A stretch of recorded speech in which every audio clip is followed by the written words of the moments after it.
Okay, मुझे पता है कि आप लोग क्या सोच रहे हो। आ गया फिर से अपनी कुर्सी पे बैठ के लाइट चमका के कैमरा ऑन करके आदि पुरुष को मिल्क करने। तो मैं यहाँ पे आपको समझा देता हूँ। ये वाला वीडियो जो है पिछले काफी लंबे टाइम से कॉन्सेप्चुअलाइजेशन में है। मैंने इस वीडियो को प्लान किया था जब आदि पुरुष के ट्रेलर्स आने स्टार्ट हुए थे, बट देन आई रियलाइज कि रामायण की जो एनिमे है एक पूरी पिक्चर, उसको आदि पुरुष के ट्रेलर्स के साथ कंपेयर करना आदि पुरुष के साथ फेयर नहीं है, एंड इसीलिए मैंने इस पूरे वीडियो को वहीं पे रोक दिया।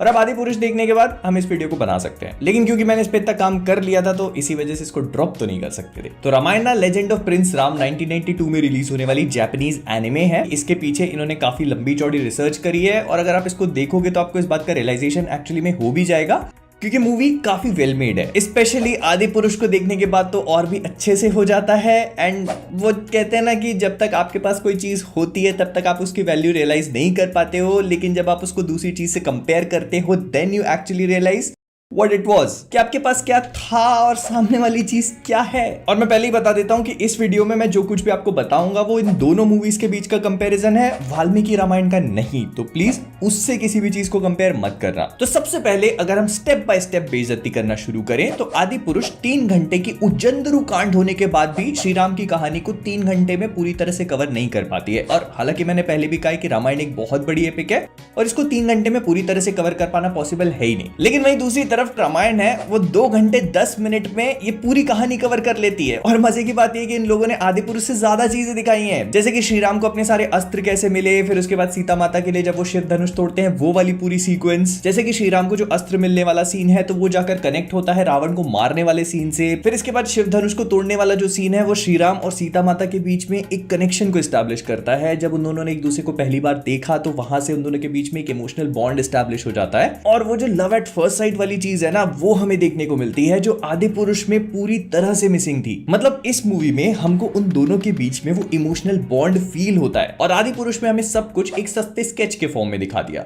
एक स्केच के फॉर्म में, क्योंकि हमें आगे जाकर विभीषण के साथ तो जो कोई भी थी उसे लोकट ब्लाउज में भी दिखाना था ना। और अगर आपको इसकी ग्रेविटी सिंक नहीं हुई तो मैं एक बार फिर से बता देता हूं कि आपने आपकी कहानी के मेन कैरेक्टर्स कब मिले, कैसे मिले, कहां मिले और उनको प्यार कैसे हुआ, वो पूरी की पूरी चीज स्किप कर दी है। क्यों? क्योंकि वो तो सबने देखी है, तो कोई देखने में इंटरेस्टेड ही नहीं होगा। अगर कोई देखेगा नहीं तो उससे कनेक्ट कैसे कर पाएगा? एंड यहीं पे रामायण बाजी मार लेती है, क्योंकि वो चेप हरकतें करने पर रिलाई नहीं करती है। वो चीजों को सिंपल रखना पसंद करती है और कोर इमोशंस पे फोकस करती है। जैसे कि जब केकई राजा दशरथ के सामने आकर के राम के लिए वनवास मांग लेती है तो एक्चुअली में हमको गुस्सा आता है, और जब श्री राम उस वनवास को स्वीकार कर लेते हैं तो हमें खुद ब खुद उनके मर्यादा पुरुषोत्तम होने का पता चल जाता है। लेकिन क्योंकि आदि पुरुष ने श्री राम की बैक स्टोरी को सस्ते स्केच फॉर्म में निपटा दिया, तो इसी वजह से उनको यह बताना पड़ता है कि प्रभास के श्री राम मर्यादा पुरुषोत्तम है।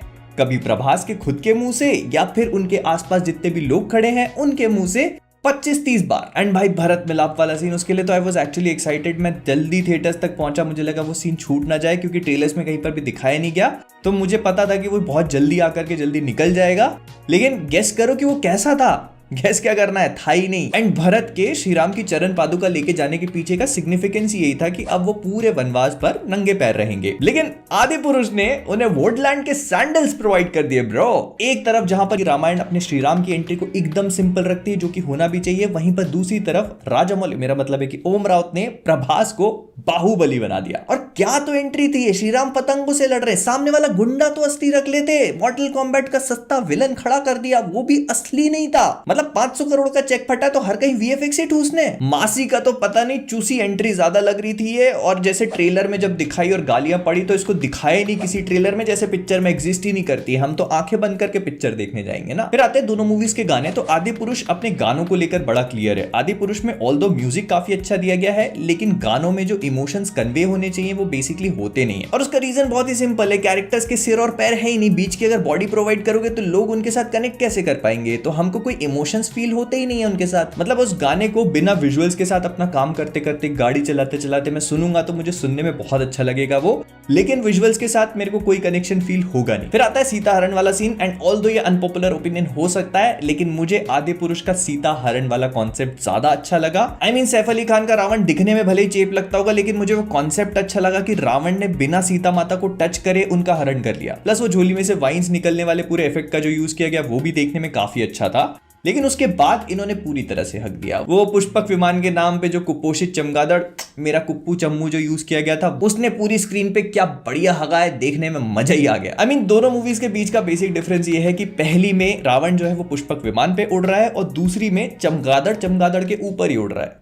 हाँ, हमको आखिरी में पता चलता है कि रावण जो है वो चमगादड़ बन सकता है ना। तो what was the whole point of flying on a chamgadar when you can be chamgadar yourself bro? ओ मैं भूल गया, the whole point of this movie was to look cool. लेकिन फिर इसके बाद दोनों ही मूवीज लगभग एक ही बात पे चलने लगती है। आदिपुरुष दो बड़ी बड़ी सीक्वेंसेस को ऐड करता है, जैसे कि शबरी के बेर वाला सीन और सुग्रीव और बलि की बैटल। लेकिन उन दोनों सीन्स को ऐड करके भी आदिपुरुष कुछ उखाड़ नहीं लेती। शबरी के बेर वाला सीन 0 कैरेक्टर ग्रोथ करवाता है एंड सुग्रीव और बलि की बैटल और उसके पहले का सब कुछ बहुत बुरी तरीके से VFX एक्सपोजिशन का काम करता है। और अगर उस बैटल की बात करूं ना, तो कसम से बता रहा हूं, ऐसा लग रहा था कि गुटके की दुकान से खरीदी पायरेटेड विंडोज की MS पेंट पे बनाई हुई है। आधे टाइम में बलि को सुग्रीव और सुग्रीव को बलि समझ रहा था। एंड इस मामले में रामायण के कंसेप्ट बहुत क्लियर थे। उन्होंने इस बैटल को दिखाया ही नहीं क्योंकि वो स्टोरी के पर्सपेक्टिव से इमोशनली रेलेवेंट थी ही नहीं। और फिर बजरंग बली की शक्तियों वाला सीन दोनों मूवीज में लगभग एक जैसा है, लेकिन आदिपुरुष समहाउ उसे भी सोललेस बनाने में कामयाब हो जाती है। बजरंग बली को पता चलता है कि उनके पास शक्तियां हैं बड़े छोटे होने की और उड़ने की, लेकिन वो कुछ भी एक्सप्रेस नहीं करते हैं, वो बस सीधे उड़ते हैं और चले जाते हैं। लेकिन वहीं दूसरी तरफ रामायण में हमें उनकी खुशी महसूस होती है। फिर अगर लंका की बात करें तो हालांकि रामायण में भी लंका को काला ही दिखाया है,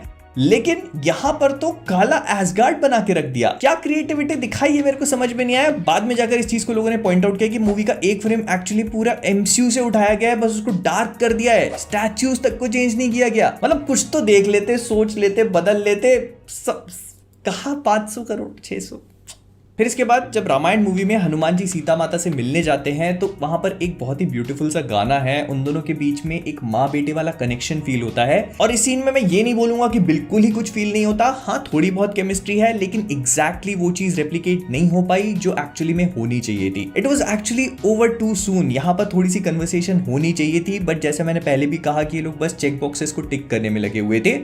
फिर इसके थोड़ी देर बाद वो बस तेरी बुआ का बगीचा वाला सीन आ गया, वो गोल गोल घुमा के फेंकने वाला। एंड हनुमान जी को बस ऐसे ही पकड़ लिया इन लोगों ने और इनको पकड़ के रावण के पास लेके जाते जो अपनी तलवार खुद ही बना रहा होता है। फिर इसके बाद कुप्पू चम्मू खाना खिला रहा होता है। ये मूवी 1 घंटा और चलती ना तो हम इसको बर्तन मांजते, कपड़े धोते, बालकनी साफ करते, झाड़ू लगाते, कुत्ते घुमाते, दूध लाते, सब कुछ करते हुए देख लेते। रावण था कि लंका की बाई। लेकिन वहीं दूसरी तरफ रामायण है, वो रावण को एक डिफरेंट एस्पेक्ट प्रोवाइड करती है। वो अपने थ्रोन पे बैठा हुआ है। फिर इसके बाद जब हनुमान जी की पूंछ में आग लगाई जाती है तो वो एक्चुअली लंका को जलाते हैं। यहां पर अलग ही सीन चल रहा है, डायलॉग बाजी हो रही है दोनों के बीच में। जली ना तेरे बाप की जली, नहीं तेरे बाप की जली, तेरे बाप की जली, क्या। और यहां पर मुझे एक बात बता देना, इंद्रजीत के नाम पर सस्ता गॉड ऑफ वॉर का गुंडा कहां से उठा के लाया हो, उसको फ्लैश की पावर्स दे दी। रामायण में फंडा बहुत ही सिंपल था। इंद्रजीत के पास इल्यूजन की पावर्स थी जिनका इस्तेमाल करके वो सीता माता का गला काटने का इल्यूजन क्रिएट करता है। यहां पर भी वो कुछ कुछ वैसे ही करता है, लेकिन इसको गेम ऑफ थ्रोन्स के बैटल ऑफ बास्टर्ड्स के फैशन में क्रिएट करने की कोशिश करी गई। उसके बाद एवेंजर्स असेंबल किया गया और फिर आया संजीवनी बूटी वाला सीन। अब बूटी का तो पता नहीं, लेकिन ओम राउत का कुछ और दिखाने पे फोकस था, जहां पर एक तरफ रामायण वॉर के डिस्ट्रक्शन और आफ्टरमैथ को कैप्चर करने का काम करती है, वहीं पर ओम राउत ने कहा कि वॉर वो क्या होता है, हम आपको वस्त्र दिखाएंगे। ओ सॉरी, वस्त्र नहीं दिखाएंगे। भाई मुझे नहीं समझ में आया, अगर आप लोग को समझ में आता है तो मुझे सीरियसली बताना कि इस सीन को लिखते दिखाते वक्त राइटर और डायरेक्टर के दिमाग में साइकोलॉजिकली क्या चल रहा था, मेरे को समझ में नहीं आया, मेरी समझ से बाहर था।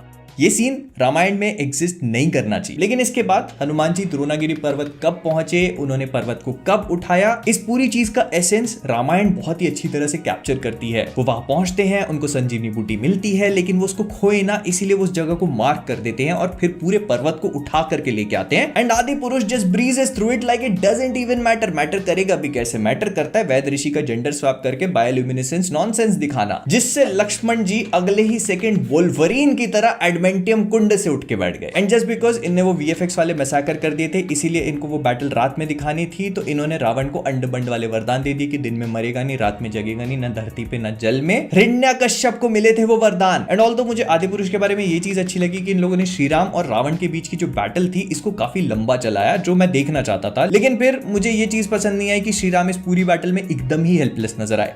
हाँ, बैटल अच्छी होनी चाहिए, दोनों साइड बराबरी से लड़नी चाहिए, लेकिन रावण की नाभि में तीर मारना है ये श्री राम को पता कैसे चला? जब ये आकाशवाणी हो रही थी तो आपने बैकग्राउंड स्कोर इतना कान फाड़ू बना दिया कि गलती से कोई सुन ना ले कि क्या बोला जा रहा है। लेकिन वहीं पर रामायण जो है वो इस चीज को सिंपल रखना पसंद करती है।